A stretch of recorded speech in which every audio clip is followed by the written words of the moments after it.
Edmonton, a historical summary. Pre-contact of Fur Trade Foundation, pre-1795. For thousands of years before European contact, the area now known as Edmonton was inhabited by Indigenous peoples, primarily the Cree, Blackfoot, and Saulteaux nations. Archaeological evidence suggests continuous human habitation dating back at least 3,000 years. The North Saskatchewan River served as a crucial transportation corridor and resource base, supporting hunting, fishing, and gathering economies. Different groups used the area seasonally, dictated by resource availability and intertribal relations. No permanent settlements existed in the precise location of modern-day Edmonton prior to European arrival. Establishment of Fort Edmonton in the fur trade, 1795 to 1870.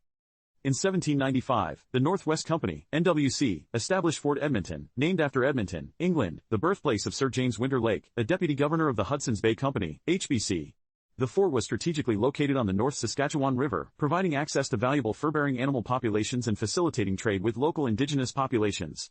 The primary goal of the fort was to compete with the HBC, which already had a presence in the region. The location of Fort Edmonton shifted several times over the early years, seeking better flood protection and access to resources. The final, more permanent location was established near the present-day Alberta Legislature building. The fur trade dominated Edmonton's economy and social structure during this period.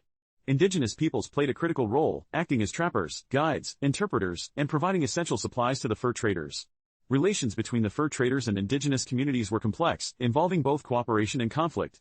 Disease transmission, resource depletion, and shifts in traditional ways of life impacted Indigenous populations. In 1821, the NWC and HBC merged, with the HBC assuming control of Fort Edmonton. The fort became a major provisioning center for the HBC's operations in the western interior. Wheat farming was introduced in the 1830s, diversifying the fort's economy beyond solely relying on fur. Early settlement and agricultural expansion, 1870 to 1905. With the decline of the fur trade, Edmonton gradually transitioned into an agricultural center. The Canadian government's purchase of Rupert's Land in 1870 opened the region to increased settlement. The arrival of the first homesteaders, primarily from eastern Canada and Europe, marked a significant shift in the region's demographic composition. Land was offered to settlers through the Dominion Lands Act of 1872, attracting immigrants with the promise of affordable farmland. Edmonton was incorporated as a town in 1892 and became a city in 1904.